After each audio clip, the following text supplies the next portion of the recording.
Muy bien, entonces, bueno, hoy toca última clase del curso, es la clase de despedida, por así decirlo, teorema de la divergencia de Gauss, ¿ok?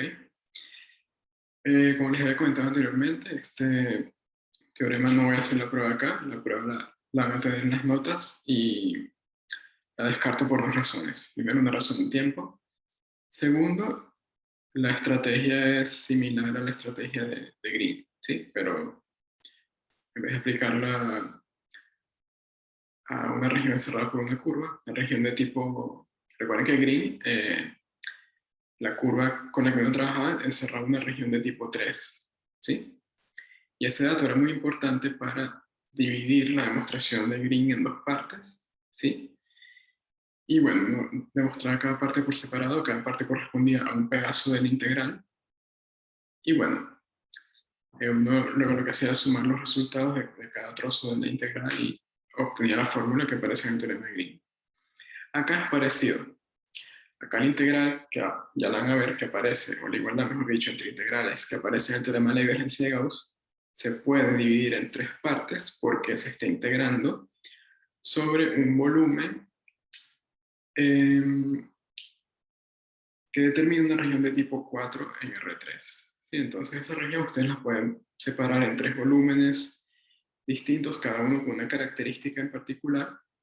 Para cada volumen se demuestra una parte del teorema y luego se combinan las tres integrales sobre estos tres volúmenes respectivos, se suman y da como resultado la igualdad que aparece en el teorema de la divergencia de Gauss, ¿sí? Entonces, en ese aspecto, la demostración se parece mucho al teorema de Green, entonces, bueno, la vamos a omitir por eso. Vamos a enfocar más en aplicaciones y, sobre todo, si da tiempo, vamos a ver el teorema de Green, no, perdón, el de Gauss generalizado, y ese lo vamos a aplicar para demostrar la ley de Gauss en electromagnetismo. Sí, esa me parece una aplicación bastante interesante que podemos hacer acá. Entonces, bueno, ¿qué vamos a hacer? Vamos a arrancar de una vez con el teorema de Green. A diferencia del teorema de Gauss, el teorema de Green no requiere tanta explicación sobre las hipótesis, ¿sí? Sí se habla de orientaciones, pero bueno, ya estudiamos orientaciones previamente. Y acá la orientación de la superficie es muy clara a qué se refiere. Y además que las superficies que aparecen en el teorema de la divergencia de Gauss son superficies cerradas, entonces no tienen borde, ¿sí? Entonces el enunciado va a ser más sencillo, en mi opinión, que lo que vimos en el teorema de Stokes. Entonces, bueno, vemos el enunciado, vamos a explicar qué significan, qué quieren decir las hipótesis que aparecen allí involucradas, por qué se pide cada cosa. Después hacemos un ejemplo, luego vemos un corolario que tiene que ver con el cálculo de volúmenes a partir del teorema de la divergencia de Gauss, y después vemos la versión generalizada, ¿sí? Entonces, bien, arrancamos entonces con el enunciado clásico del teorema de la divergencia de Gauss. ¿Ya? Entonces,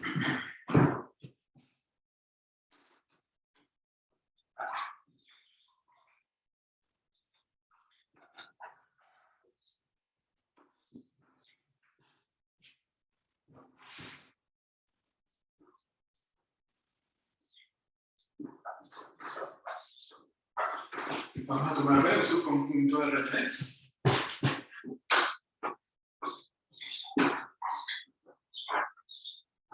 Vamos a suponer que es una región de tipo 4. Si no se acuerdan lo que es una región de tipo 4, no se preocupen, un ratito recordamos lo que es. ¿Ok?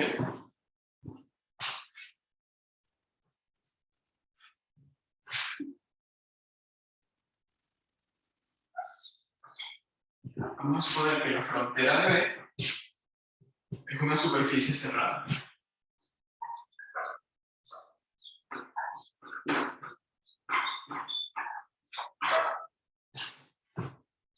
Vamos a suponer además que es orientable.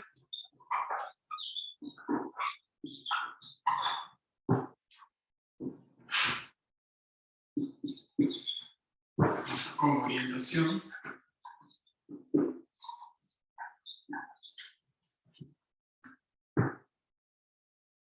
normal unitaria exterior.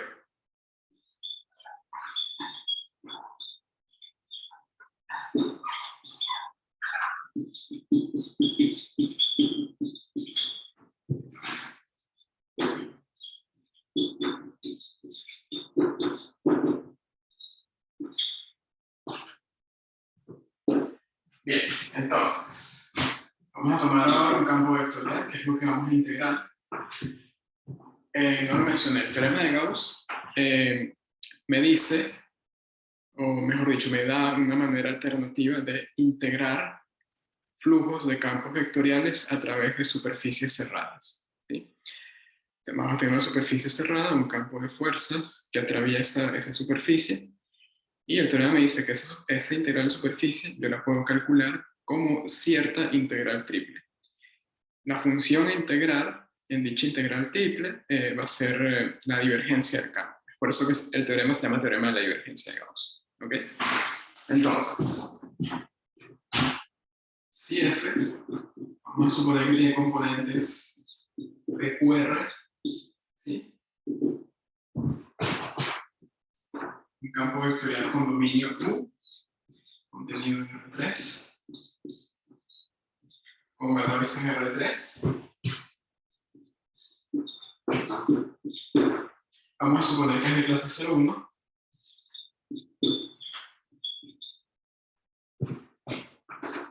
Y que el dominio es abierto.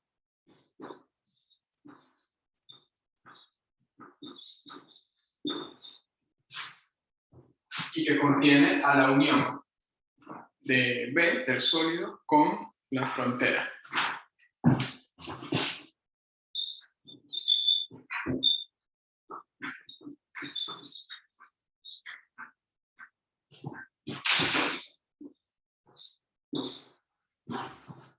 Entonces, si se cumple todo eso para los conjuntos involucrados y para el campo F, vamos a tener el flujo sobre, o mejor dicho, a través de la frontera de B del campo F es igual a la integral triple sobre B de la divergencia de F.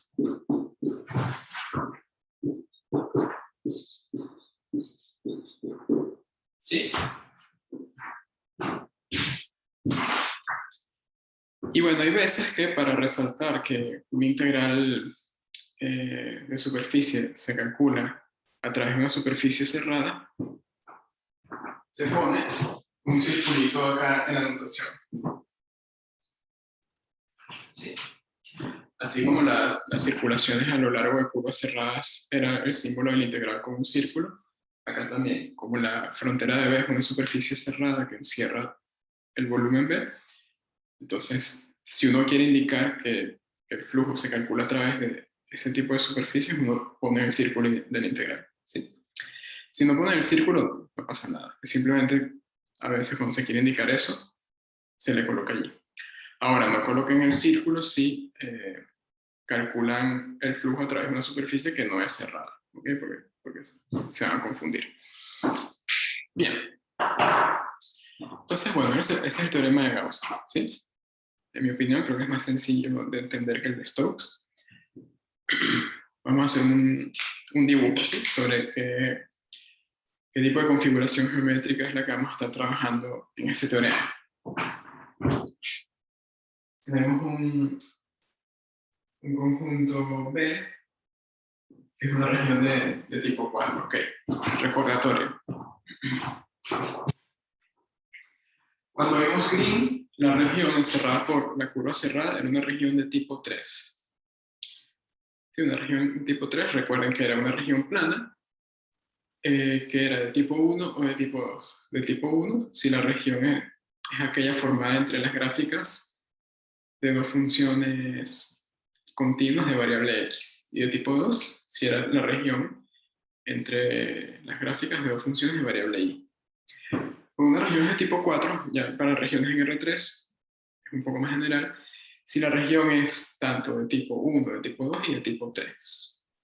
Una región de tipo 1 es sencillamente un sólido comprendido entre las gráficas de dos funciones de variables x e y. ¿Sí? Es decir, por ejemplo, supongamos que nuestra B es de tipo, supongamos no, si es de tipo 4 va a ser de tipo 1. Entonces, La B la puedo dibujar de esta forma. El techo del sólido B va a ser la gráfica de una función, el piso también va a ser la gráfica de otra función, y va a tener una pared. Entonces digamos que, a ver, por aquí,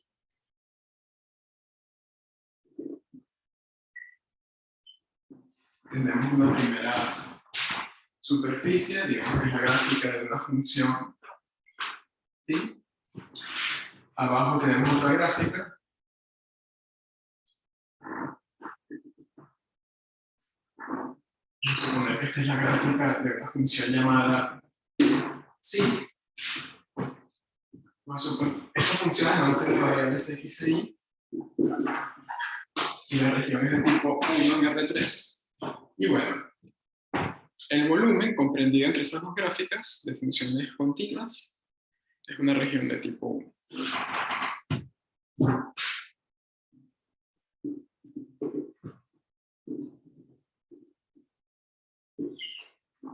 ¿Sí? Si esas dos gráficas fueran de funciones de variables y z, sería una región tipo 2. Es decir, sería algo de esta forma. En lugar de tener techo y piso, tendrían una cara frontal y una cara posterior. ¿Sí? Y la región entre esas dos caras sería la región de tipo 2. Y algo similar para regiones de tipo 3, donde trabaja con funciones de variables x y z. ¿Okay? O sea, una región de tipo 2 es una región de tipo 1 volteada para que quede con eje y, y una región de tipo 3 sería esta región pero volteada y que quede con eje z, con eje x como eje y, ¿sí? Bien.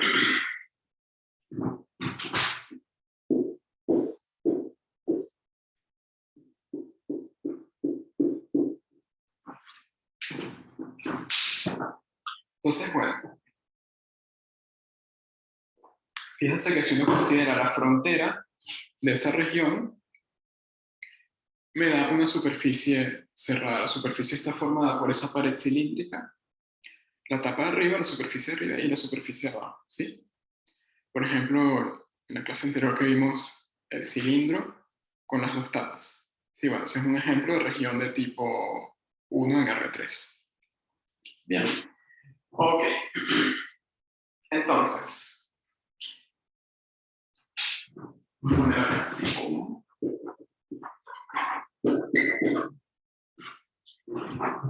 El campo F tiene un dominio, un abierto U, que contiene a este sólido B y a la frontera. Entonces lo dibujo un poquito más grande para que contenga la frontera también. Entonces, bueno, este señor de acá es U, y tengo un campo F de clase C1 con valores en R3. ¿Bien? Ok. Entonces, bueno, a este volumen, perdón, a la superficie parcial B, a la frontera de B, se le da una orientación exterior que también se le llama saliente, ¿sí? Porque uno dibuja flechas perpendiculares a la superficie y que salgan del volumen el cual la superficie está encerrando, ¿sí? Es decir, para dibujar el campo normal, vamos a llamarlo N, uno lo dibuja de esta forma, ¿sí? De acá en las paredes el campo saldría en esta dirección, acá arriba haría algo así, y acá abajo algo así. ¿Ok? Entonces, bueno, se calcula esta integral de superficie sobre la superficie frontera de B con esa orientación. Recuerden, cuando ustedes calculan un flujo sobre una superficie orientable, se tiene que indicar qué orientación se está tomando, ¿sí? Porque la integral va a depender de la orientación. Si ustedes calculan ese flujo, pero con orientación normal entrante, entonces esto cambiaría así, ¿sí? Pero el teorema de Gauss pide que la orientación sea saliente, ¿ok? Entonces, bueno, por otro lado, ¿quién era la divergencia de F?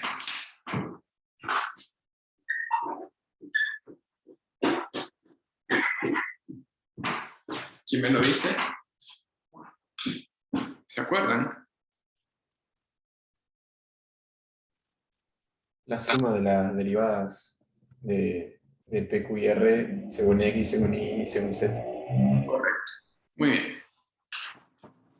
Aquí dice que esto es la parcial de V respecto a X más la parcial de Q respecto a Y más la parcial de R respecto a Z. Es decir, tomo la primera componente, la derivo parcialmente respecto a la primera variable. La segunda componente, parcialmente respecto a la segunda variable, y algo análogo con la tercera componente.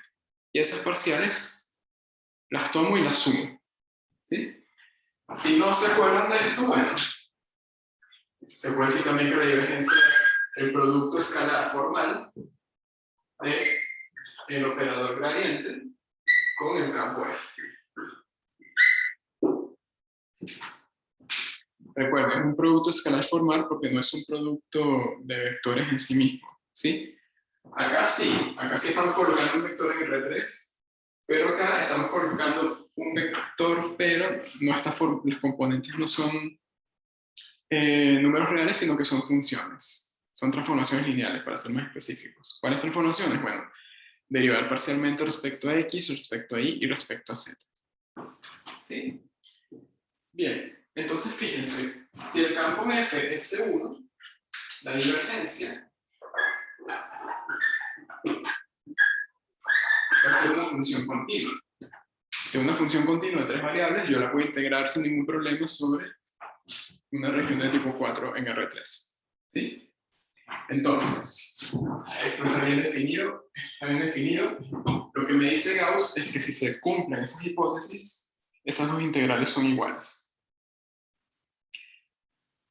Entonces, si me mandan a calcular esta integral, ¿siempre tengo que hacer esto? ¿Esta igualdad? Bueno, depende. ¿De qué depende? Primero, si se cumplen las hipótesis. Si se cumplen las hipótesis, ok, uno en principio podría aplicar el teorema de la divergencia de Gauss para calcular esa integral de superficie. Ahora, ¿me conviene aplicarlo? También depende de qué, bueno, por ejemplo, qué tan complicado sea la superficie sobre la cual voy a integrar, qué tan complicado sea el campo vectorial, etc. A lo mejor hay casos donde calcular esto directamente resulta sencillo y no me tengo que preocupar por usar Gauss en lo más mínimo. Y hay otro tipo de situaciones en donde esa integral de superficie puede ser difícil de sacar. ¿Sí? Por ejemplo, que la superficie sea una superficie regular a trozos, entonces tengas que descomponer la integral en varias partes, entonces hacer cada una y la cuenta sea un poco larga. O también en casos donde el campo vectorial F sea un campo complicado para trabajar, pero ¿qué pasa cuando aplico Gauss? Que en el auto integral me queda la divergencia, y la divergencia por lo general resulta ser una función más sencilla que el campo original. ¿Sí? Bueno, entonces eso. Y estas integrales son las integrales triples sobre volúmenes, son las últimas integrales que ven en el curso de cálculo en varias variables. ¿Sí? Entonces, si no se acuerdan mucho de esas integrales, hagan un repaso. ¿Sí? Pero sí, básicamente, si saben hacer integrales dobles, saben hacer integrales triples. El proceso es el mismo, solo que hay un poquito más de cuentas. Lo más importante para las integrales triples es que recuerden los cambios de variables más comunes que uno suele hacer para los cálculos. ¿Sí?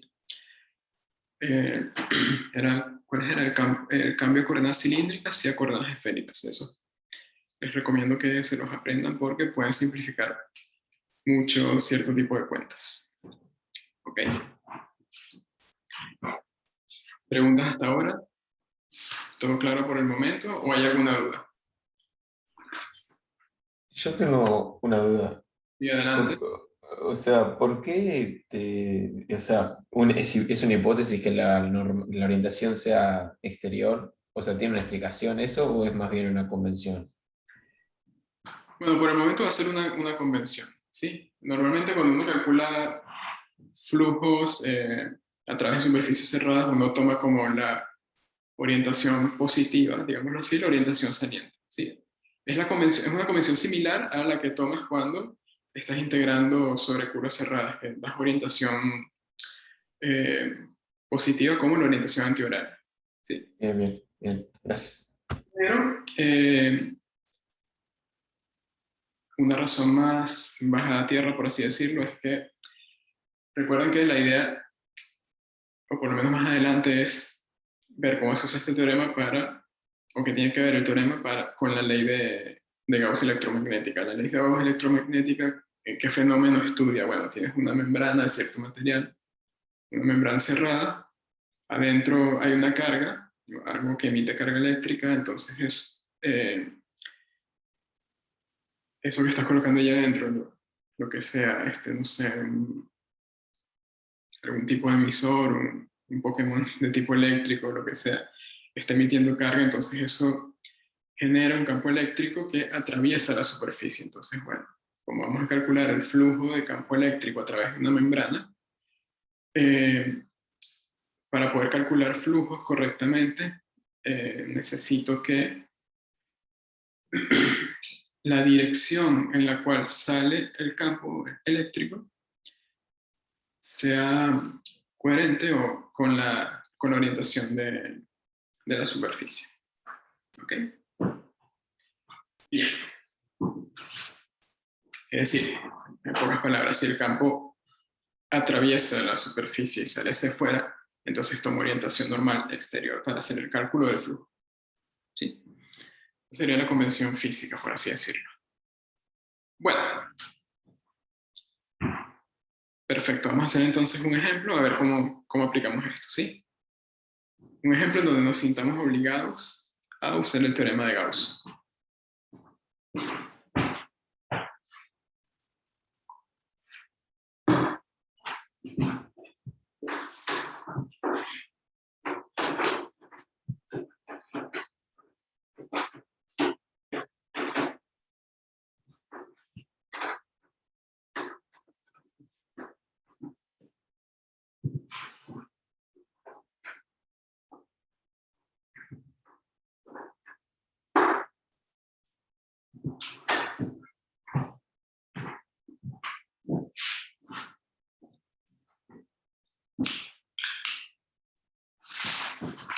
Entonces, ejemplo.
Bien.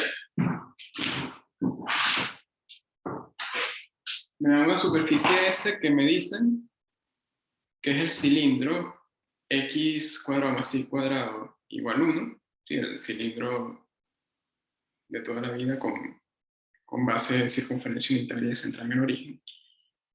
Pero me dicen que la tapa inferior es el plano z igual 0 y la tapa superior es el plano z más i igual a 2. ¿Sí? En la clase anterior vimos un cilindro con tapas paralelas. Acá la tapa de arriba es una tapa oblicua. ¿Sí? porque, bueno, ese plano z más igual 2 tiene otra dirección no paralela a la dirección del plano z igual z.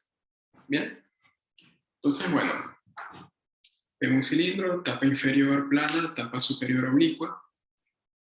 Tengo entonces una superficie cerrada que encierra determinado sólido. ¿Sí? Tengo un campo vectorial, se los voy a leer porque capaz no se lee bien. F de x y z está definido como x por y, la primera componente, y la segunda y cuadrado más exponencial de x por z al cuadrado, y en la última componente el seno de x por y.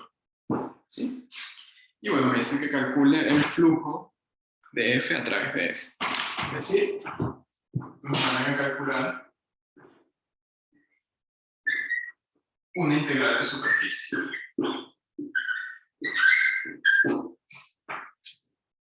La superficie es cerrada con orientación normal exterior, entonces puede ser que convenga usar Gauss o puede que no.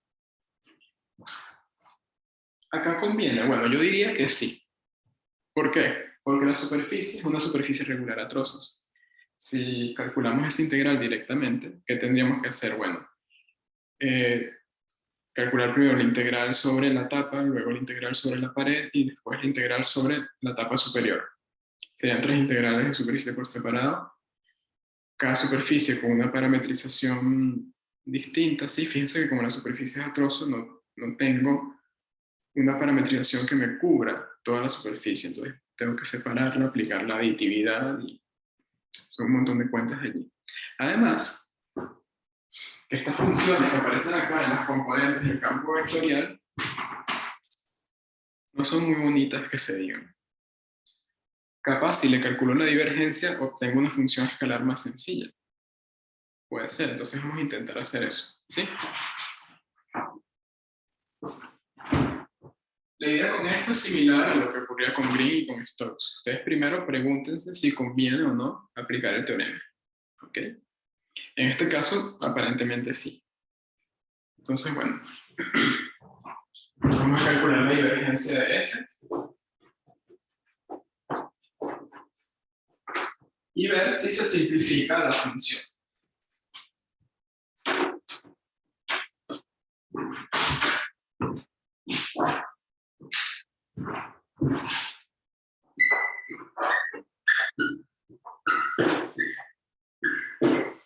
Entonces, tomo la primera componente, la derivo parcialmente respecto a x, luego tomo la segunda,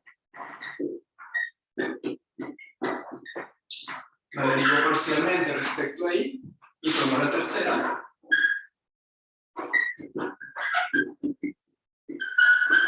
y la derivo parcialmente respecto a z. ¿Bien? Bueno, acá me da y más 2i más 0. Si la tercera componente no depende de z, entonces, chao. Y al final me queda 3i.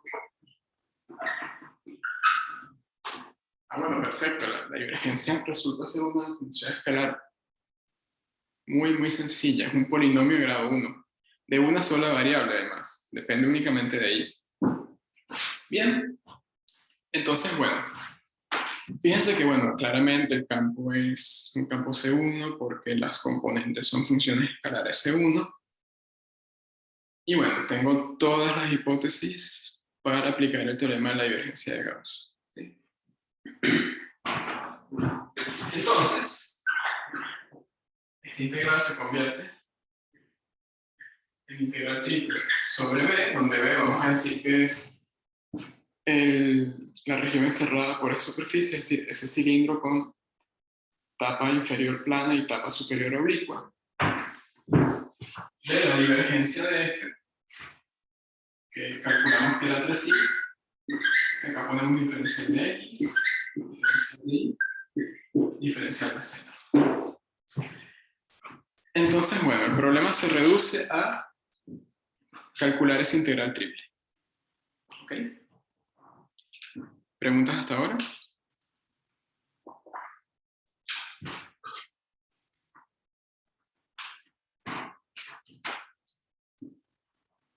¿Se entiende la estrategia del momento?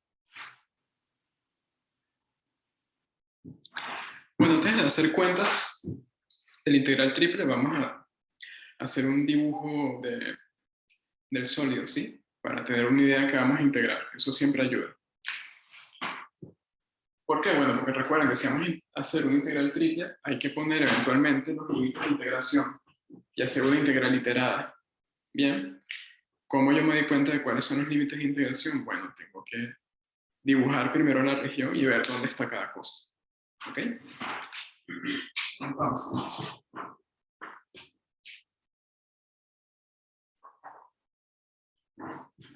vamos a dibujar acá el espacio X y Z.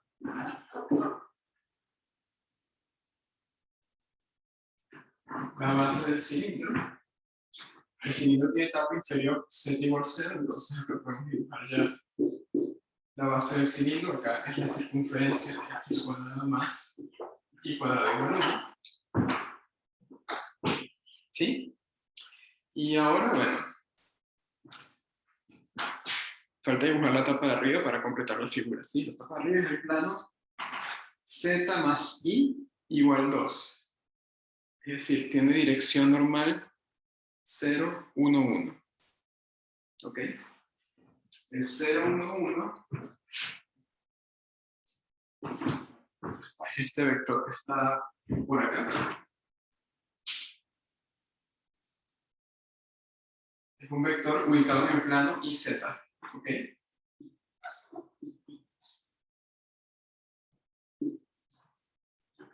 Bueno, esa es la dirección del plano.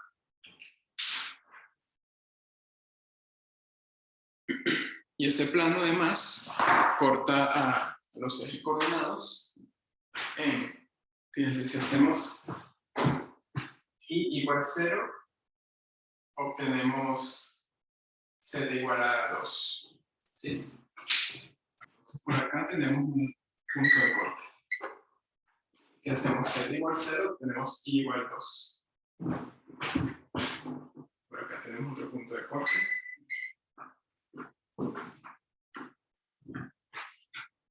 Entonces el plano hace así y tiene esta dirección. ¿Bien? Entonces, si toman todo el cilindro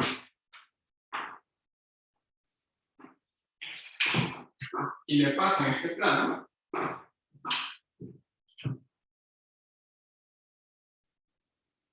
vamos a dibujar punteado. Va a quedar algo así, cuando lo corten, y bueno, el corte de un plano oblicuo con un cilindro da una elipse. ¿Sí? Y por acá estaría la tapa superior.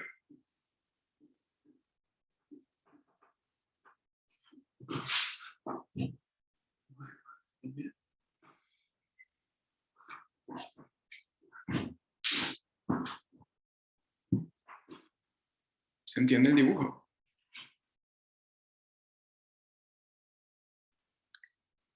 Déjeme pintar los componentes del vector en otro lado porque acá ya quedaron tapadas. Esto era 0, 1, 1. ¿Sí? ¿Se ve la región o no? Sería todo esto. ¿Okay?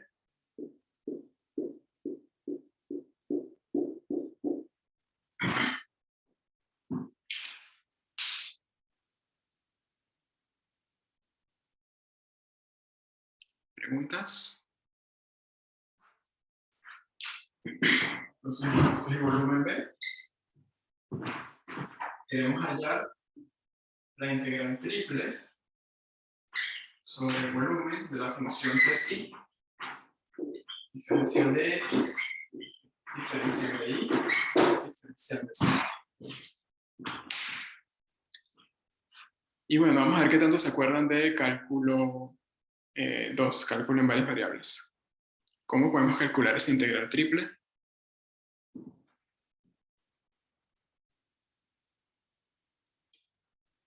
De momento me han demostrado únicamente que saben Gauss.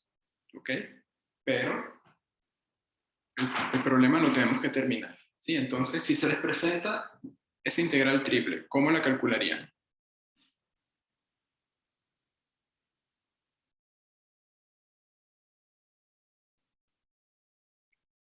¿Alguna idea? Coordenadas cilíndricas, sugiere Gonzalo. Muy bien. Muy bien. ¿Por qué Gonzalo sugiere coordenadas cilíndricas? Bueno, porque la región sobre la cual vamos a integrar está encerrada en el cilindro x cuadrado más y cuadrado igual a 1. Entonces conviene usar ese cambio de coordenadas, ¿sí? Si la región estuviese encerrada en una esfera, en parte de una esfera, entonces seguramente habría que usar cambio de coordenadas esféricas, ¿sí? Entonces sí, conviene usar coordenadas cilíndricas. Ojo, también se puede hacer la integral directamente, ¿sí? Con el dibujo ustedes determinan entre cuáles límites se mueven cada una de las tres variables y eso lo colocan acá, ¿sí? ¿Por qué? Bueno, porque fíjense que ese volumen B es una región de tipo 1 en R3. Está ubicada, está formada como la región encerrada entre la gráfica de dos funciones. ¿Cuáles funciones? Bueno, primero la función constantemente igual a 0, cuyo dominio es la bola de centro 0 y radio 1, la bola cerrada. Y la gráfica de la función 2 menos i. ¿Ok? Recuerden que acá y acá despejan z. Acá ya tienen z igual a 0. Y acá tienen z más i igual a 2. Entonces, si quieren ver esta parte, esta etapa, como en la gráfica de una función de variables x e y, tienen que despejar la variable z a la altura de la expresión algebraica de esa superficie, ¿sí? Es decir, z igual a 2 menos i. Es una función que depende o mejor dicho, de variables x e y, solo que x no aparece en la expresión analítica de la función. ¿Ok? Bueno, entonces, queremos usar coordenadas cilíndricas. ¿Qué necesitamos para las coordenadas cilíndricas? Necesitamos tres parámetros. ¿Sí? ¿Qué parámetros me determinan la posición de un punto dentro del cilindro? Bueno, vamos a tomar un punto arbitrario. Vamos a borrar esto. Tomamos un punto por acá. Tiene esta posición. Nosotros podemos determinar la posición usando, como les decía, tres parámetros. Primero, podemos considerar la posición del punto al origen, ¿sí? Esto lo llamamos R. No, perdón.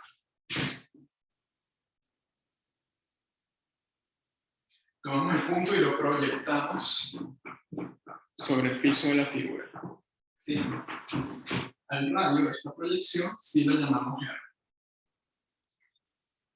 Consideramos también el ángulo que forma la proyección con el eje X positivo. Eso uno lo llamaba θ, pero le pueden dar otro nombre si quieren. Y la altura que tiene el punto la llamamos Z. ¿Sí? Entonces un punto de coordenadas X y Z pasa a tener coordenadas R, θ, Z. Bien. Recuerden que el cambio de coordenadas está dado por X igual R coseno de θ y igual R seno de θ y Z igual Z.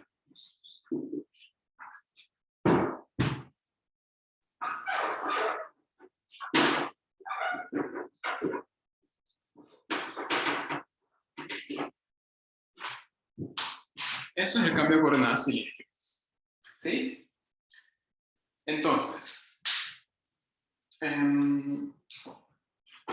voy a hacer la cuenta acá. ¿Okay?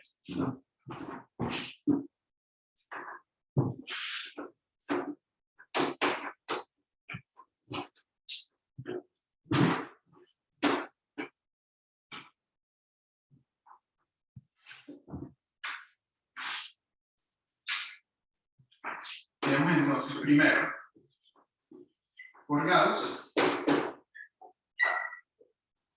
el flujo de F a través de esa superficie era la integral triple sobre el volumen encerrado por esa superficie de la función 3i de x, de y, de z. Ahora aplicamos el teorema de cambio de variables para coordenadas cilíndricas. Esa integral se convierte en la integral sobre el dominio del cambio. Es decir, tengo que poner en integral los límites de variación de esas variables nuevas, de las variables r, θ y z. ¿Sí? Bueno, r va de 0 a 1, ¿cierto?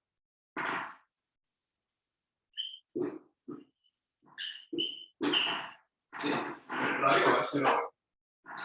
El ángulo va de 0 a 2pi, porque estamos integrando sobre toda la base circular. Entonces el ángulo θ entre 0 y 2pi. ¿Y la altura z de dónde va? Bueno, de la tapa inferior, es decir, de 0 a la tapa superior. Es decir, hasta i menos 2. I menos 2, no, perdón, 2 menos i es lo que vale z cuando el punto se encuentra sobre esta tapa. ¿Bien? Entonces, 0 menor o igual a z menor o igual a 2 menos i.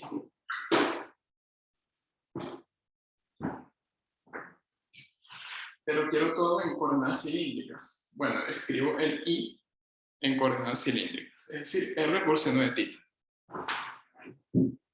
Entonces z va a estar entre 0 y 2 menos r seno de θ.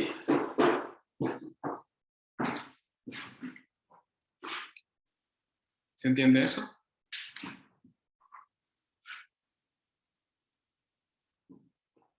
Bueno, entonces, ¿cómo queda la integral triple? Queda. Ponemos en las integrales más externas aquellas variables que se mueven entre constantes. En este caso pueden tomar la r o la θ, da igual. Y use 2pi en la del medio. Y en la integral más interna ponen lo que depende, lo que tiene límites dependiendo de las otras dos variables. En este caso z, el límite superior de z depende de r y de θ. Entonces acá z se mueve entre 0 y 2 menos r seno de θ. Acá pongo la función con las variables nuevas, es decir, 3 r seno de θ. Y ya, ¿verdad? ¿Está bien eso? Falta el determinante del jacobiano del cambio de variables. Muy bien a Joaquín y a Gonzalo que lo dijo por el chat. Recuerden, cuando hacen cambio de variables, aparece en la integral nueva el jacobiano del cambio. El jacobiano del cambio de coordenadas cilíndricas, acuérdense, es R. ¿Ok? Entonces, bueno, aparece R también. Acá tengo el movimiento, entonces R por R cuadrado. Bien.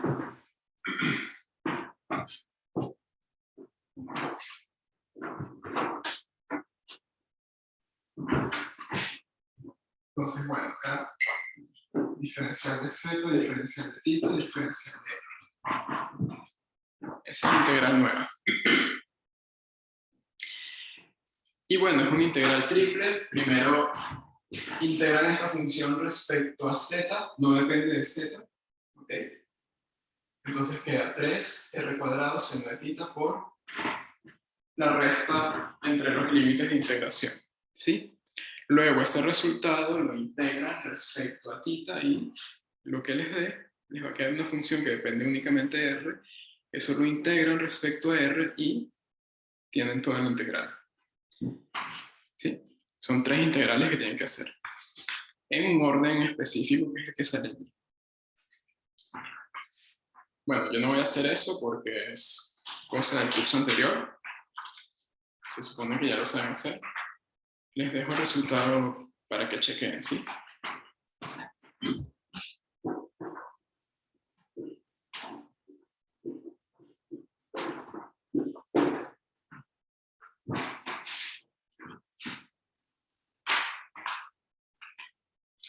Bien.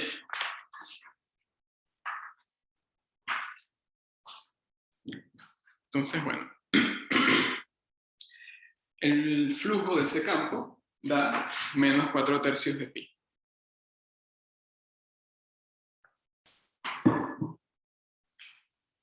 ¿Quedó claro?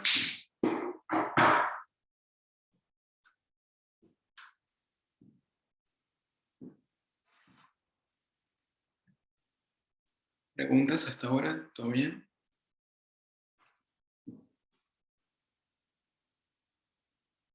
Bueno, vamos a pasar ahora a una aplicación directa del teorema de Gauss. Siempre es útil hacer paralelismo con Green. Recuerden que Green tenía un caso particular donde el integrando era el campo, era cierto campo vectorial, y ese integral daba el área de la región encerrada por la curva. ¿Sí? Bueno, Gauss tiene un resultado parecido para cálculo de volúmenes. ¿Ok? Entonces,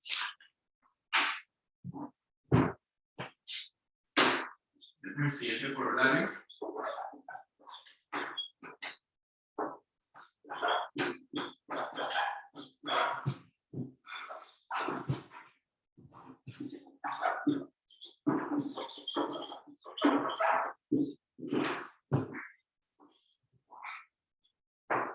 Bien.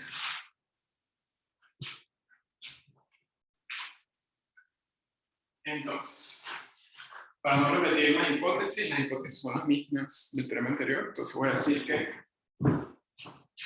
sean B contenido en R3 y su frontera como antes. ¿Sí? O el mismo tema de la orientación también, todo eso. Entonces, podemos calcular el volumen de B de la siguiente forma. El volumen de B, recuerden que uno puede calcular, ¿se acuerdan del curso anterior? Sí, el volumen de una región en R3 se puede calcular como la integral triple sobre dicha región de la función constantemente igual a 1. ¿Ok? Entonces, vamos a decir la integral triple de B 1 de X de Y de Z. Y bueno,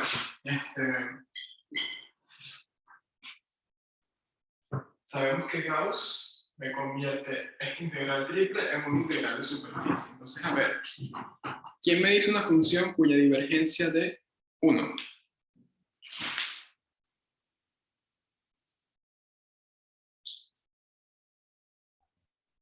¿La función de identidad puede ser? No, esa da 3.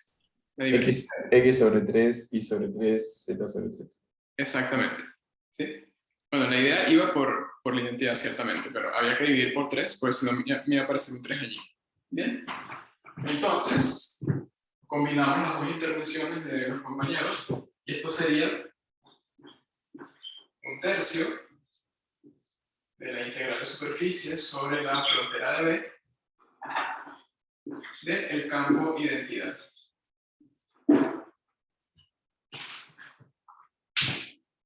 Entonces, bueno, tenemos otro método para cálculo de volúmenes. Ya sabíamos que se podía calcular mediante una integral triple, ahora sabemos también que se puede calcular mediante una integral de superficie.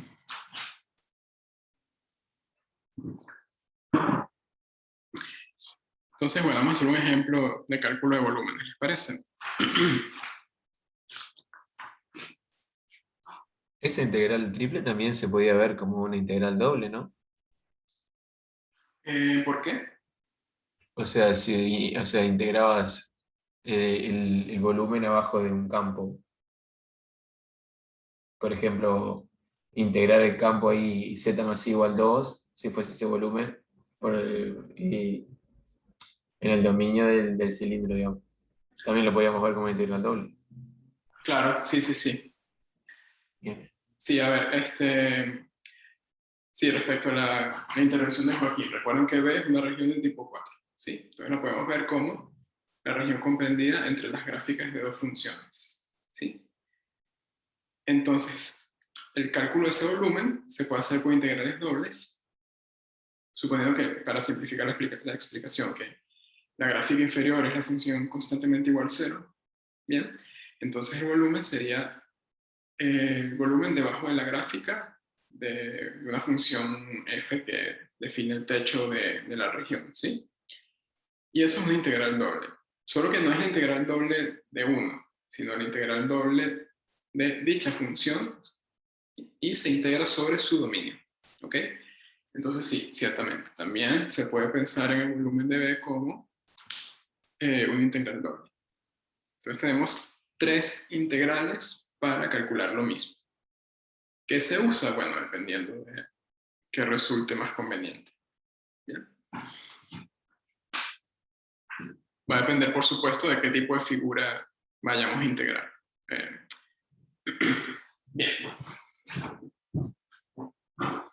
Vamos acá.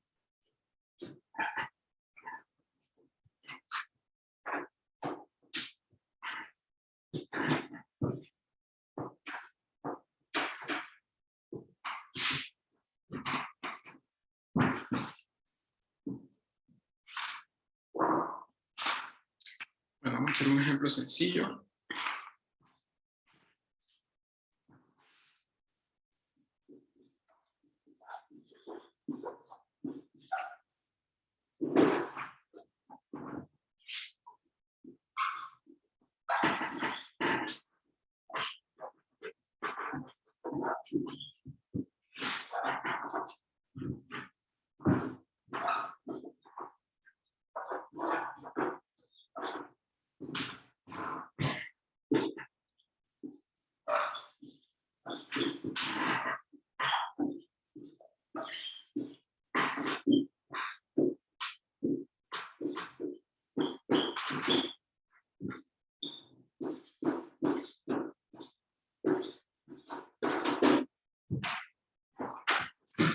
Sí, vamos allá.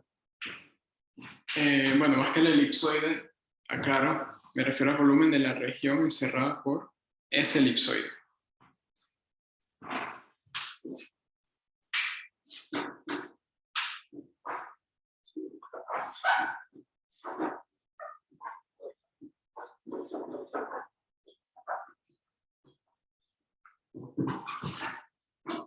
Lo que pasa es que a veces uno, para simplificar, dice elipsoide para referirse a la superficie con lo de adentro, pero no, realmente lo correcto es el elipsoide, es la superficie, y queremos calcular el volumen de la región encerrada por el elipsoide. ¿Ok? Entonces, bueno, vamos a recordar primero qué era el elipsoide, ¿sí? Era, digámoslo así, una ligera generalización de la esfera.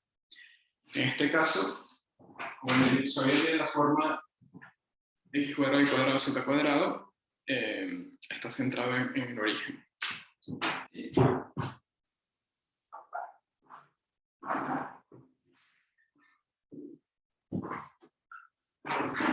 Entonces acá tenemos el centro. Y esos valores A, B y C son las longitudes de los semiejes del elipsoide, ¿sí? La longitud A corresponde al semieje paralelo al eje X.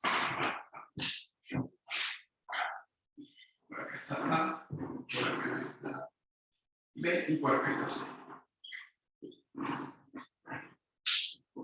¿Cómo nos damos cuenta de eso? Bueno, simplemente pongan para hallar X, hacen Y igual Z igual 0, despejan y les queda X igual a A. ¿Sí? Y bueno, lo mismo con las otras coordenadas, perdón, con las otras variables. Entonces, bueno, dibujando.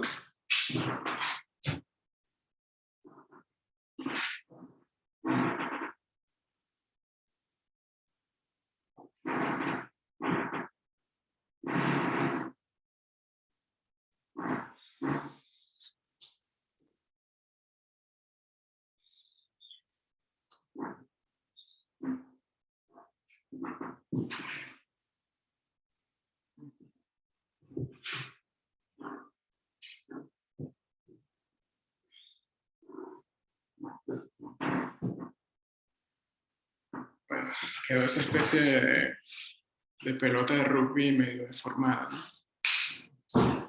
Bien. Vamos a llamar B a la superficie con lo de adentro y vamos a calcular el volumen mediante ese corolario, ¿sí? Este es un ejercicio que se hace en el curso anterior con integrales triples. Entonces hay que, para hacer el cálculo más sencillo, en esa integral triple, recuerden, tienen que usar un cambio de coordenadas esféricas modificado, ¿sí? Modificado porque no es una región esférica propiamente, sino esos brazos A, B y C pueden ser diferentes. Entonces el cambio había que modificarlo un poquito. Bien. Ok. Pero esta vez lo vamos a hacer con la integral triple. Perdón, con la integral de superficie, ¿sí? Como consecuencia del teorema de Gauss. Entonces, bueno, habría que hallar una parametrización del elipsoide para poder hacer este cálculo. Y bueno, y convenir en una orientación, por supuesto. Vamos a darle orientación normal saliente para hacer ese cálculo del flujo de la función identidad. Bien. Entonces, bueno, para parametrizar el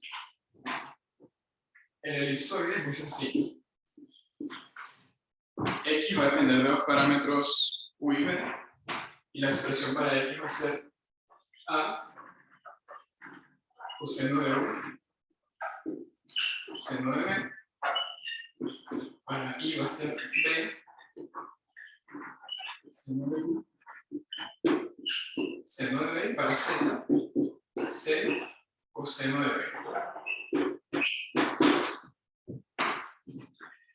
¿Cómo a alguien se le ocurre eso?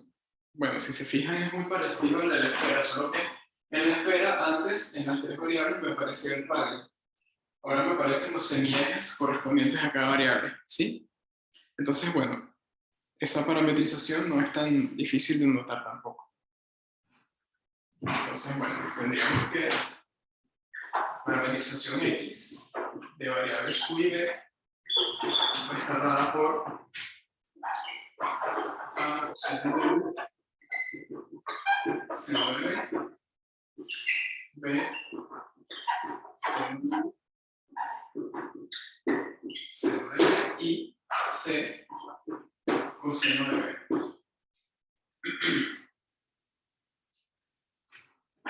Donde U y B pertenecen a E. D va a ser la región encerrada por la elipse, ¿sí? La elipse es la curva ecuatorial, por llamarla de alguna forma. Entonces D domina la parametrización.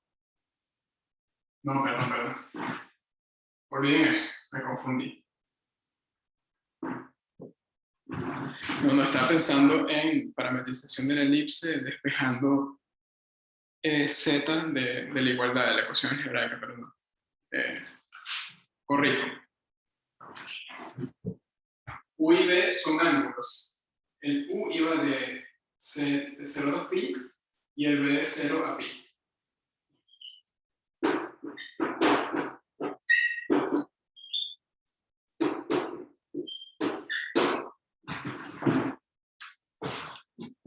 A ver, que llegó una pregunta por acá. Entrante, la parametrización. Bueno, ahorita vamos a ver si queda entrante o saliente, ¿sí? Es así. Lo que pregunta Gonzalo es si esa parametrización preserva la orientación que tomamos, ¿ok? Bueno, vamos a comprobar eso ahora cuando calculemos el producto vectorial de X sub U y X sub B, ¿sí? Si no preserva la orientación, no pasa nada. Calculen la integral de superficie y al resultado le cambian el signo, ¿sí? En este caso van a notar que la integral les queda con signo negativo, lo cual no tiene sentido porque es un volumen lo que quieren hallar, ¿sí? Entonces, bueno, lo que hacen es cambiarle el signo al final y ya está. ¿Por qué? Porque si ustedes calculan el flujo, pero con una parametrización que revierte la orientación, la integral cambia de signo respecto a la misma integral, pero con una parametrización que conserva la orientación. ¿Ok? Entonces, fíjense también por qué conviene tomar orientaciones salientes a la superficie, para que el volumen dé positivo, ¿sí? Esa es otra razón por la cual se adopta esa convención. Bueno, perfecto. Entonces, vamos a hacer el cálculo de la integral de superficie. Vamos a meter acá.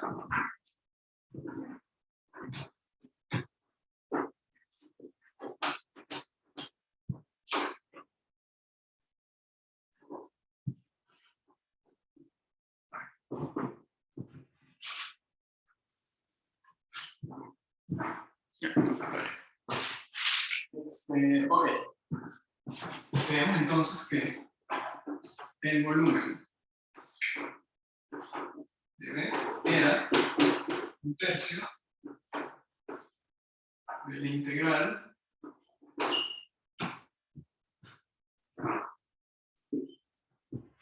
sobre la elipse de la función identidad. ¿Sí? Entonces, por definición de integral de superficie, esto va a ser la integral de 0 a pi, de la integral de 0 a pi, de la identidad, producto escalar de la identidad compuesto con la parametrización, por el producto vectorial de x sub con x sub b.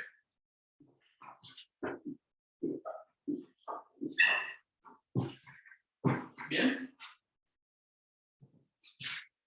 Este señor, no voy a hacer toda la cuenta porque ya la saben hacer. Entonces voy a dar el resultado indicado. Esto vale menos b por c coseno de u seno cuadrado de b menos a por c seno de u seno cuadrado de b menos a por b, perdón, está quedando medio feo esto acá, déjenme borrar esta partecita.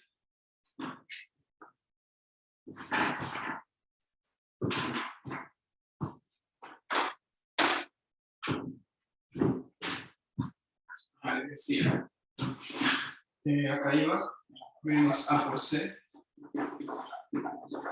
seno de u seno cuadrado de b y menos a por b coseno de b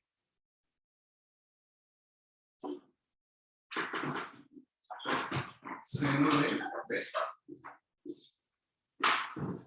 Bien. Entonces, bueno, será una parametrización que preserva o revierte orientación. Bueno, a ver, vamos a tomar valores particulares de u y de b, a ver qué vector queda. Por ejemplo, si tomamos u igual 0 y b igual 0, es decir, los ángulos correspondientes al polo norte,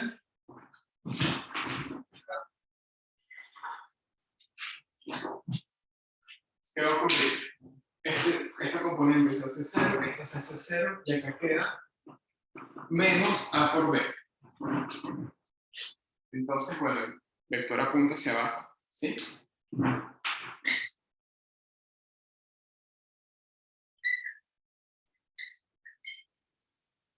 Entonces acá,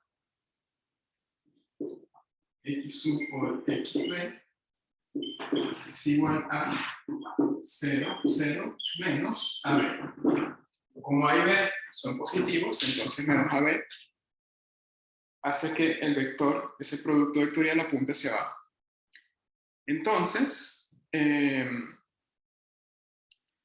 esta parametrización define un campo normal entrante al volumen, ¿sí? Entonces, estamos ante una parametrización que revierte la orientación normal exterior fija del elipsoide.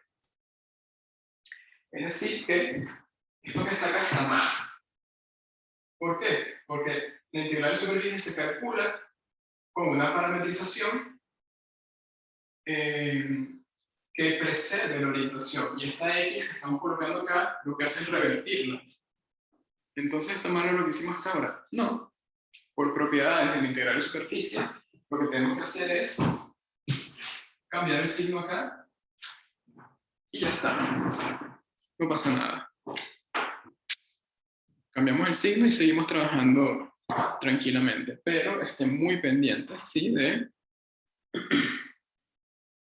si la parametrización que tomaron está conservando o revirtiendo la orientación fija de la superficie. ¿Bien?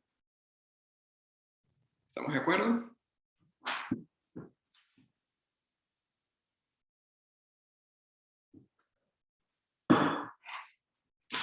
Bueno, continuamos. Entonces, esto es menos un tercio.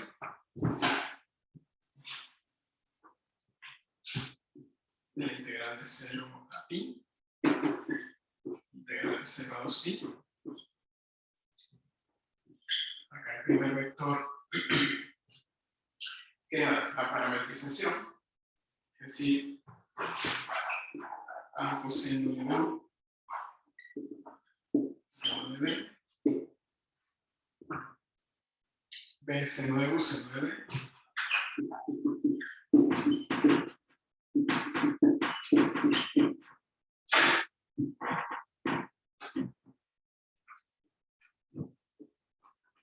Bueno, creo que ya se puede borrar acá, ¿no? Sin problemas.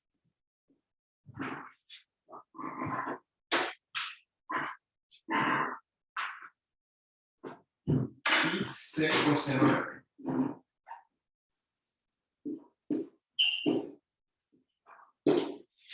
El primer vector y el segundo es S menos BC coseno de U seno cuadrado de B menos AC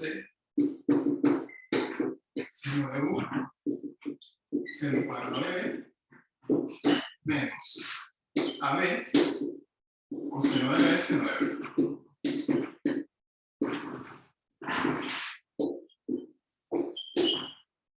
Bueno, la cuenta medio larga, ¿no?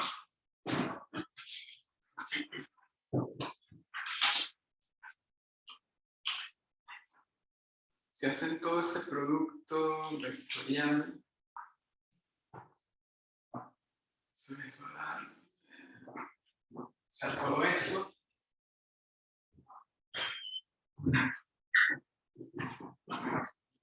final de cada menos ABC seno de B. Sí, haciendo simplificaciones con identidades trigonométricas y todo ese cuento, al final esa cosa que parece muy compleja da algo muy sencillo. Y bueno, después lo que hacen es terminar el cálculo. Les dejo esa integral doble para que la termine. Y al final esto les da A por B por C de 4 tercios. Y ese es el volumen de la elipse. Repito que ese ejercicio también se hace en el curso anterior, pero con otro tipo de integral.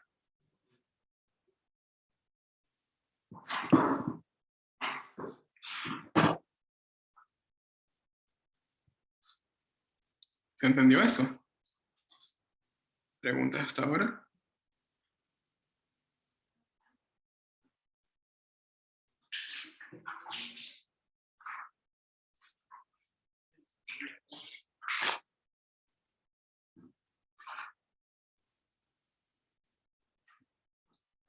¿Todo bien? Bueno. Bueno, descansamos unos segundos.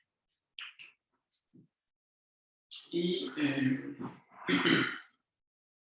ahora vamos a ver el teorema de Gauss generalizado y si queda tiempo vemos una aplicación. Vamos a ver cómo probar la ley de Gauss en electromagnetismo usando ese teorema.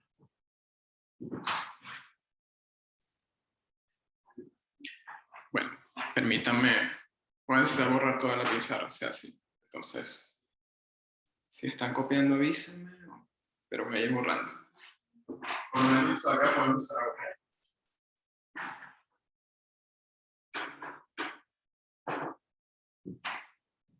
¿Puedo borrar? Sí. Bueno.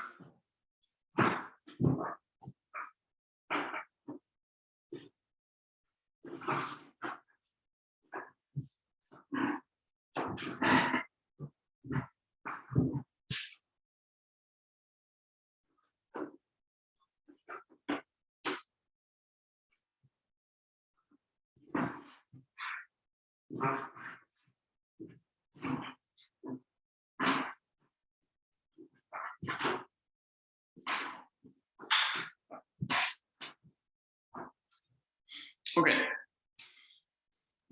Teorema de Gauss generalizado. Nuevamente, paralelismo con Green. Cuando vimos la versión general del teorema de Green, teníamos una curva grande que encerraba curvas más pequeñas, ¿sí? Y esas curvas pequeñas no se cortaban entre sí. Bueno, se pueden cortar como mucho en un punto. Más de eso no. Acá, la configuración geométrica a considerar es parecida. Es una superficie grande, cerrada. Dentro de ella hay otras superficies cerradas, pero más pequeñas. ¿Sí? Para no enredarnos tanto, yo voy a enunciar la generalización únicamente para el caso donde tenemos una superficie cerrada grande y una superficie cerrada pequeña dentro de la grande. ¿Sí? Pero vale para situaciones más generales. ¿Ok? Ya.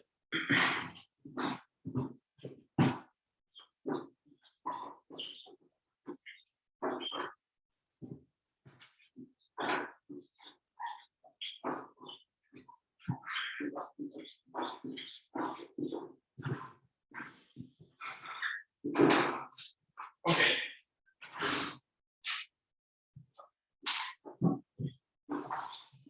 Vamos a tomar S y S', superficies cerradas,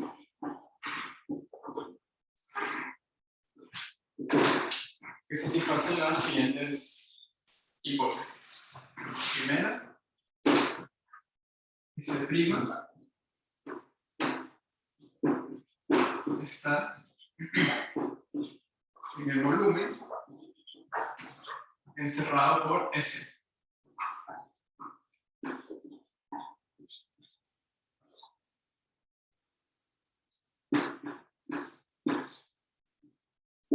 Y eso es lo primero.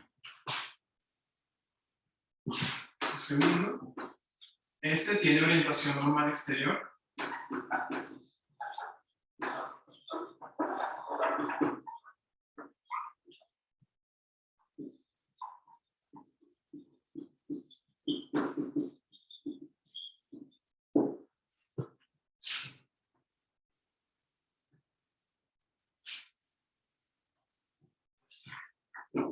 Y para la tercera vamos a considerar el volumen comprendido entre esas dos superficies.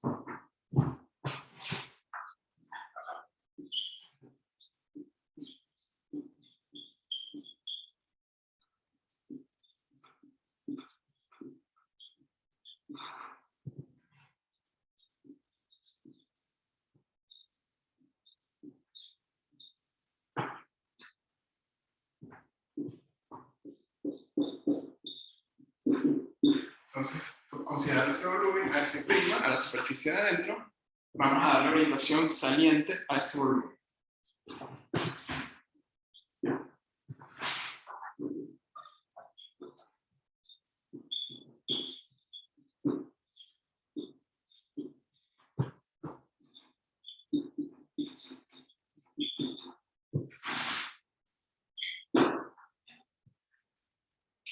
¿Sí? Entonces, ¿qué me dice el teorema de Gauss generalizado? Lo siguiente. Si F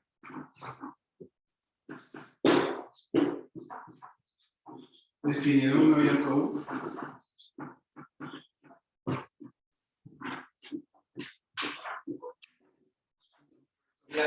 clase C1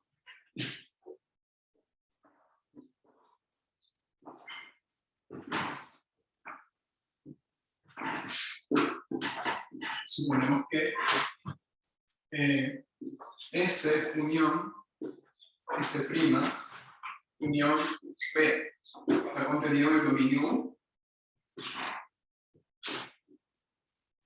Entonces,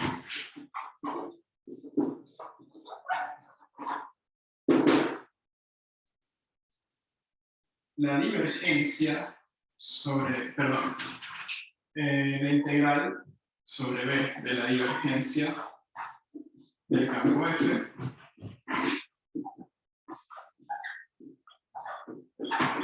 es igual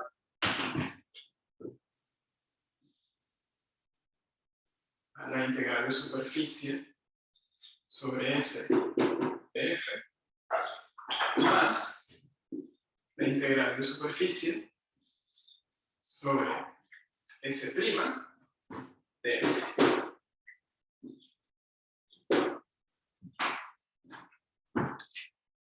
¿Sí? En lugar de tener una integral de superficie, tenemos dos. Y la suma de ellas es la divergencia, la integral de la divergencia. Entonces vamos a entender qué es lo que está pasando aquí. ¿Sí? Tenemos una superficie grande, cerrada,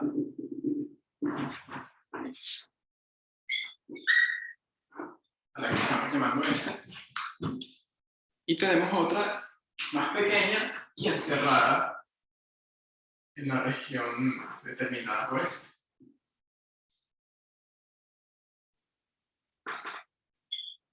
A eso le llamamos S'.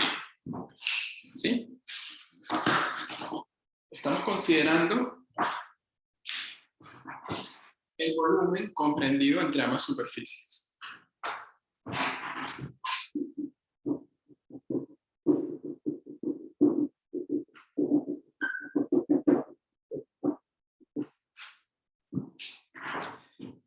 Sí, piénsenlo, por ejemplo, tomen una palta y quítenle la semilla.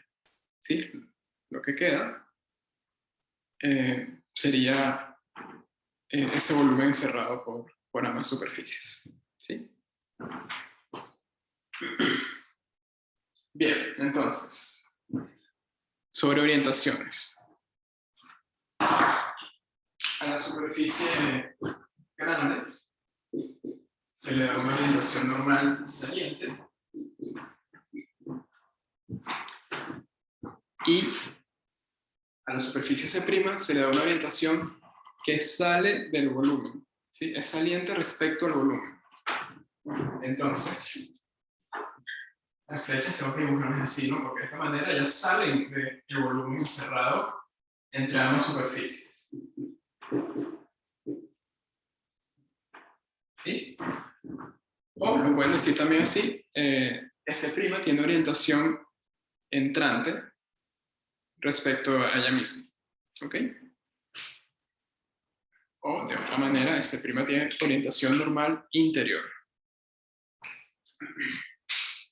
Bien. Entonces, bueno. Lo que me dice el teorema de Gauss generalizado es que la divergencia integrada sobre este volumen, sobre una palta sin semilla, es igual a la integral sobre la superficie de la palta más integral sobre la superficie de la semilla. ¿Ok? Bien. Una vez que ustedes calculen la divergencia, agarran la palta y hacen guacamole con eso.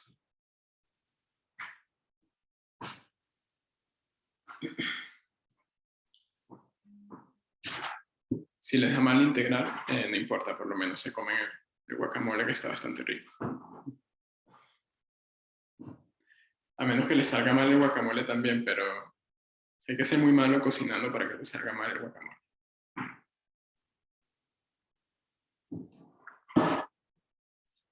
Bueno, ¿por qué perdón que estoy tapando acá. ¿Por qué se ve esta versión más general del teorema? ¿Cuál es la idea? Bueno, fíjense, algo muy importante que no lo he comentado aún. El dominio contiene a las superficies del CS' y a la región encerrada B, entre ambas superficies. No tiene por qué contener a lo que está dentro de ese', ¿sí? Entonces, cuando uno aplica ese teorema, bueno, cuando trabajo con campos vectoriales que tienen una discontinuidad acá adentro, por ejemplo.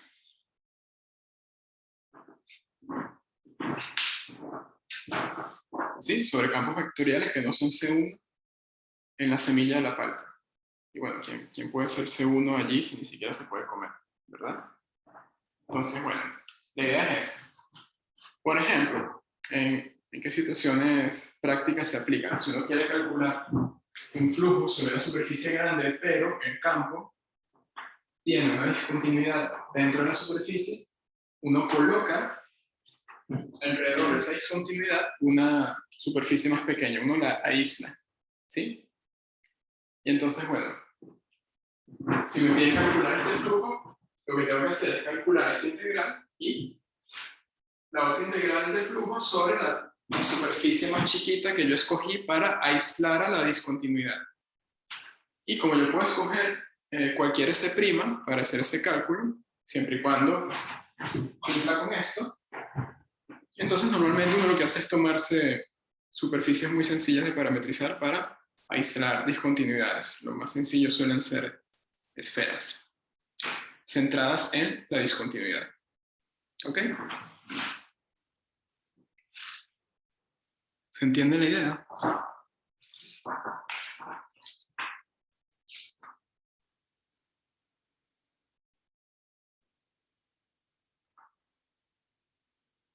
¿Sí? ¿Preguntas?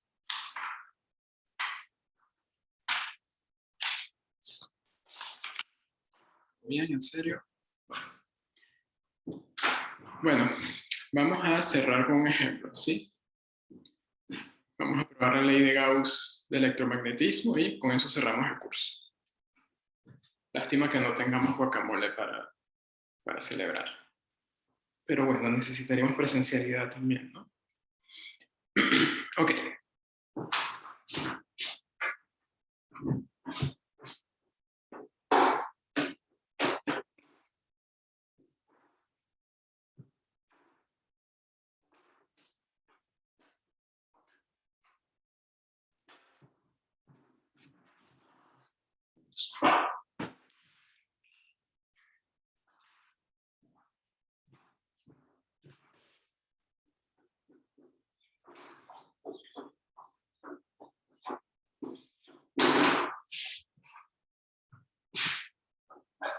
Vamos a tomar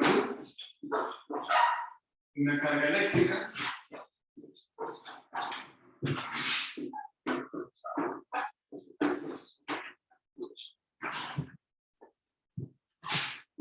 Colocamos en el punto 000. Y la vamos a encerrar con una superficie.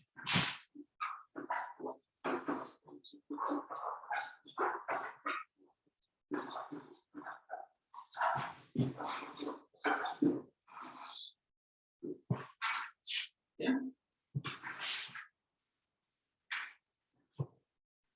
Bueno, vamos a definir la siguiente función que se conoce como potencial eléctrico. ¿Ok? Se denota así, phi de x y z,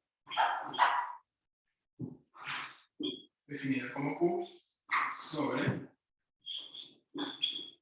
4pi raíz de x cuadrado más y cuadrado más z cuadrado.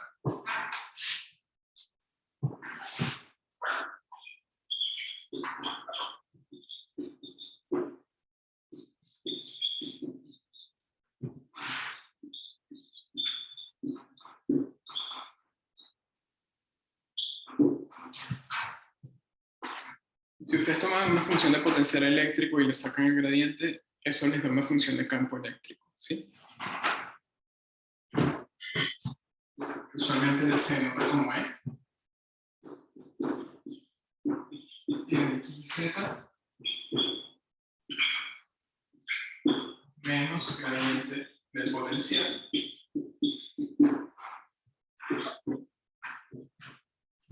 Y bueno, entonces 4pi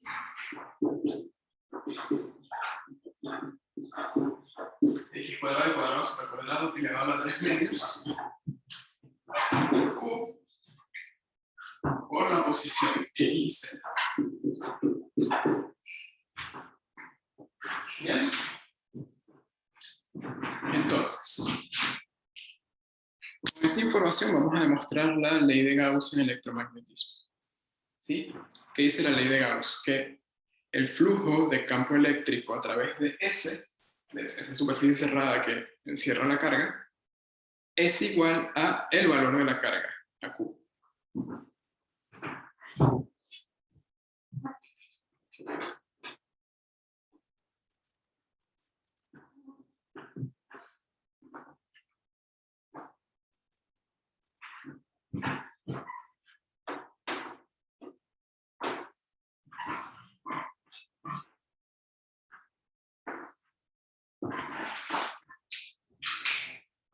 Entonces, demuestre que el flujo de campo eléctrico a través de S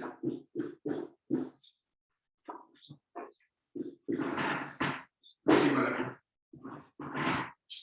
¿Ok? Esa igualdad que está allí se llama en electromagnetismo ley de Gauss. Entonces, bueno, ¿cuál es la situación acá?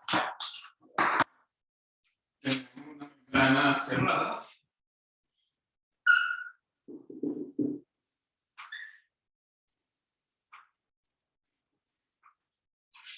Centrada en el origen. Y aquí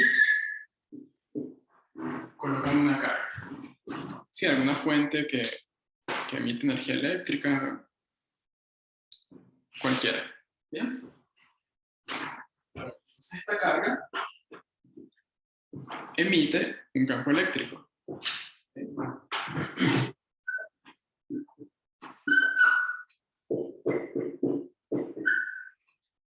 Ese campo atraviesa la superficie y me piden calcular el flujo de ese campo a través de esa superficie. ¿Ok? Bien.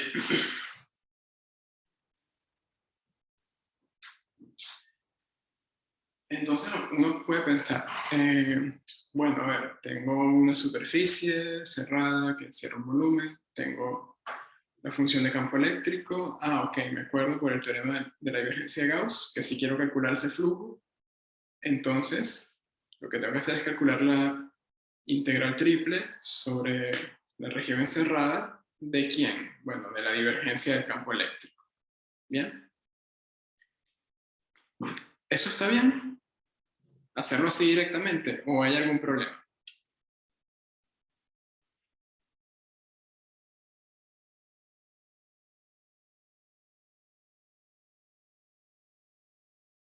La discontinuidad, correctamente. Si se fijan, la función de campo eléctrico, es decir, el gradiente de la función potencial eléctrico, no está definida en 0,0. Y eso es un problema porque en 0,0 yo estoy colocando la carga, ¿sí? Entonces alguien puede decir, bueno, pero no coloquen la carga donde está la discontinuidad. No, pero es que no es así tan arbitrario. Porque el potencial eléctrico de un punto X y Z se mide respecto al punto donde está la carga. Entonces, si la carga está en 0, 0, 0, el potencial lo medimos respecto a 0, 0, 0. ¿Ok? Entonces, no hay manera de evitar esta discontinuidad en la función de potencial si la carga se coloca en el origen. ¿Bien? Si yo hubiese colocado la carga en 1, 1, 1, por ejemplo, entonces acá la función de potencial sería en la parte de abajo x menos 1 cuadrado, y menos 1 cuadrado, z menos 1 cuadrado. ¿Ok? Entonces, bueno, tenemos esa discontinuidad molestando allí. Bien, entonces, ¿qué podemos hacer? Bueno, tenemos una versión general del teorema de Gauss que me dice, bueno, ya va, tranquilo, lo que tienes que hacer es aislar la discontinuidad con alguna superficie sencilla de integrar y haces tus cuentas allí. Bien, entonces, bueno.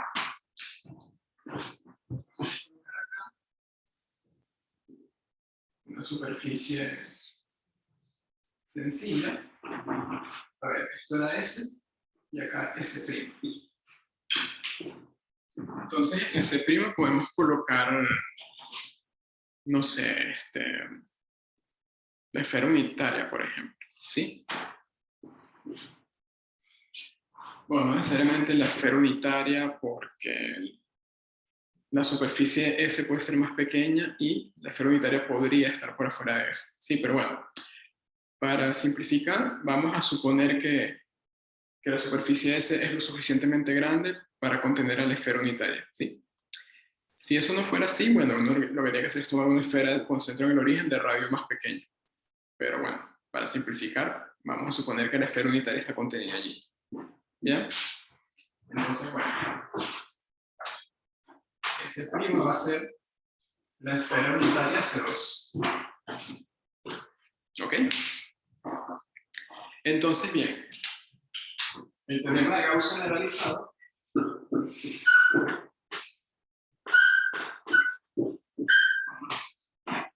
bueno, se verifican las hipótesis. Sí, la única discontinuidad es el cero. En el volumen encerrado por una superficie no tengo discontinuidades en la función de potencial y por ende tampoco en la función de campo eléctrico. Entonces, vamos a tener el integral sobre el volumen de la divergencia del campo coincide con el flujo a través de S del campo eléctrico. Eso es lo que quiero calcular, más la integral sobre la esfera unitaria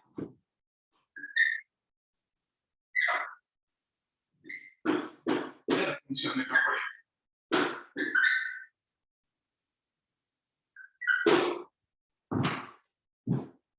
Bien.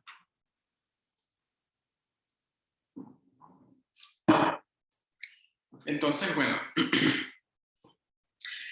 habría que calcular para empezar la divergencia del campo eléctrico. ¿Sí?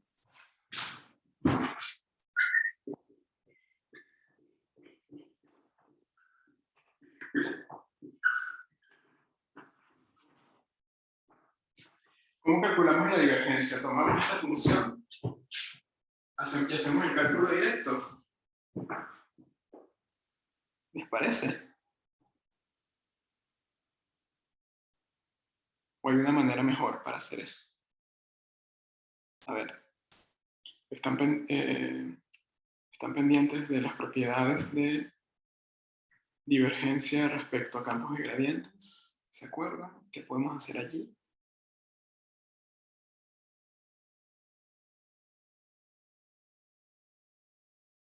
¿Cuánto da la divergencia de un campo de gradientes?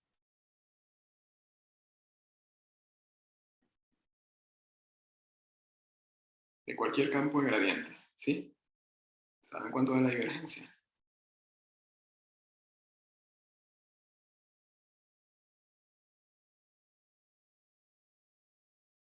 ¿No se acuerdan? Bueno, ojo que son cosas del parcial, ¿ok?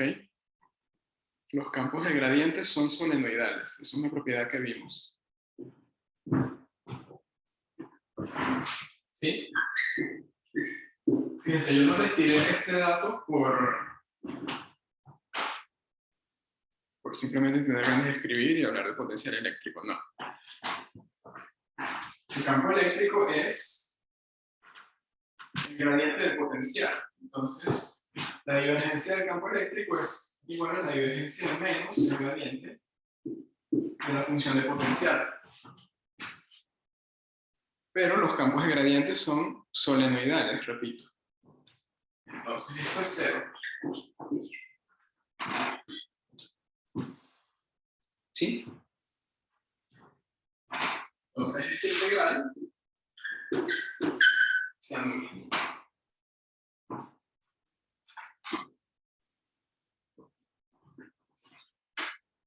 Entonces, simplificando,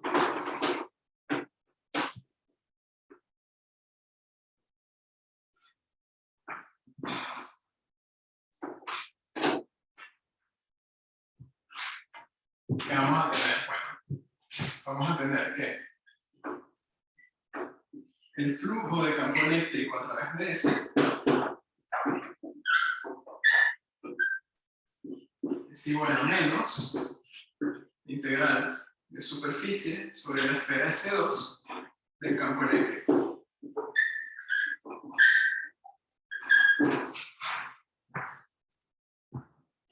Bien. Y esa última integral, si la calculan, vale Q. ¿Por qué vale Q? Bueno, porque acá teníamos esta función que era Q sobre 4pi x cuadrado más y cuadrado más z cuadrado a la 3 menos por x y z. Entonces tengo que integrar esto, ¿sí? Escojo una parametrización de C2. ¿Cuál? Bueno, por ejemplo, la de coordenadas esféricas, ¿sí? Escojo esa. Esa, si la memoria no me falla, induce un campo normal entrante a la esfera. ¿Ok? Entonces tiene la orientación que quiero para la hipótesis del teorema de Gauss generalizado. Entonces, si calculamos eso con esa parametrización, fíjense que también la parametrización conviene porque debemos sacar la expresión que aparece en la ecuación de la esfera, ¿sí? Entonces, cuando sustituyamos, allá en el denominador me va a quedar el radio elevado al cubo. Y el radio es 1. Entonces eso se simplifica. ¿Bien? Y bueno, entonces calculan esa integral usando directamente la definición, teniendo cuidado con la orientación de la parametrización. Y al final lo único que sobrevive es Q. El 4pi se va a simplificar por allí cuando integren sobre los intervalos donde se mueven los ángulos del cambio de coordenadas esféricas, que son 0 pi y 0, 2pi. ¿Sí? Entonces ese 4pi se va a simplificar por allí también. Y bueno, disculpen que no haga la cuenta, pero bueno, sería 0. Otra integral de superficie y es algo que saben hacer. Bien. Entonces, bueno. Aislando la discontinuidad de la función de potencial con una versión más general del teorema de la divergencia de Gauss, uno puede calcular el flujo eléctrico a través de una membrana cerrada. ¿Sí? Entonces, bueno, las aplicaciones del teorema general son esas. Tengo una o más discontinuidades dentro de la superficie, entonces, bueno, las aíslo con superficies más pequeñitas y hago las cuentas allí. ¿Sí? Respecto a eso último, bueno, nosotros hicimos únicamente este caso, donde hay una superficie adentro, pero de haber más discontinuidades, por ejemplo, si el campo al que le estamos calculando el flujo tiene 3 discontinuidades, bueno, colocamos acá 3 esferas, por ejemplo. Sí, digo esfera porque son superficies más sencillas para trabajar.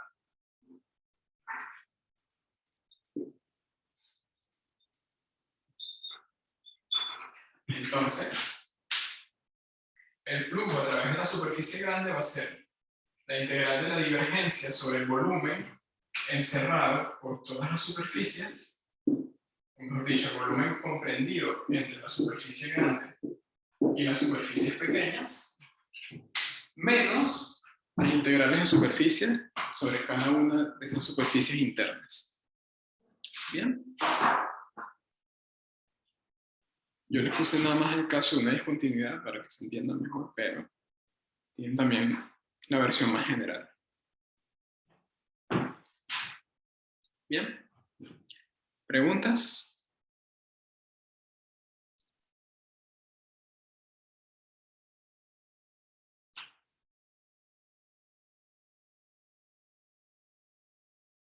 ¿Todo de acuerdo hasta ahora? ¿Alguna consulta?